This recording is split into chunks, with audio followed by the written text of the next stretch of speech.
Perusahaan digital asal Dubai, Damak, mau bangun pusat data senilai 2,3 triliun rupiah di Jakarta, gengs. Ada kabar besar nih dari dunia teknologi Indonesia. Perusahaan digital global asal Dubai, yaitu Damak Digital, lagi ngebut banget mau bangun data center pertama mereka di Indonesia. Tepatnya di Jakarta. Namanya JKT01, Jakarta Central. Dan yang bikin makin menarik, nilai investasinya nggak main-main. Sekitar 150 juta dolar AS, atau setara kurang lebih 2,3 triliun rupiah. Jadi ini bukan proyek kecil ya, ini proyek gede yang nunjukin kalau Indonesia sekarang makin dilirik sebagai kekuatan digital baru di Asia. Nah, sekarang kita bahas progresnya. Baru-baru ini, pembangunan gedungnya sudah masuk tahap topping off, alias bagian struktur utamanya sudah selesai.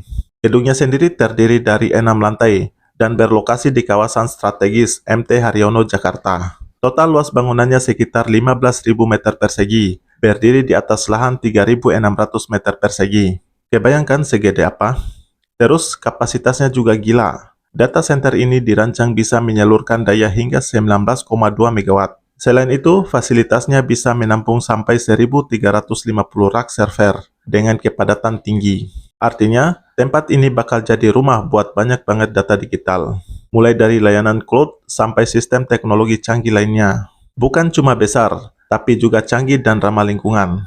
JKT01 ini pakai sistem pendingin modern berbasis air dan dirancang sesuai standar Grand Data Center. Jadi tetap efisien energi dan lebih berkelanjutan. Di dalamnya juga ada 3 ruang data utama, yang masing-masing luasnya sekitar 760 meter persegi. Terus siapa yang bakal pakai ini? Target utamanya adalah perusahaan penyedia layanan cloud atau CSP, dan juga pengembangan teknologi EDGE computing di Indonesia. Singkatnya, ini bakal jadi tulang punggung buat perkembangan internet dan layanan digital kita ke depan. Menurut pendiri Damak Digital, proyek ini bukan cuma soal bangun gedung, tapi bagian dari strategi besar buat dukung Indonesia jadi pemain utama di dunia digital Asia. Yang keren lagi, proses pembangunannya juga super cepat. Sejak mulai groundbreaking di Agustus 2025, fase pertama bisa selesai cuma dalam waktu sekitar 6 bulan. Cepat banget untuk proyek sebesar ini. Kalau semua berjalan lancar, fase pertama proyek ini ditargetkan selesai di kuartal ketiga 2026. Kesimpulannya, dengan hadirnya data center JKT01 ini, Indonesia makin siap jadi pusat digital baru di kawasan Asia. Bukan cuma soal teknologi, tapi juga buka peluang bisnis baru, lapangan kerja, dan perkembangan ekonomi digital ke depannya. Menurut kamu, apakah Indonesia bisa jadi raja digital di Asia?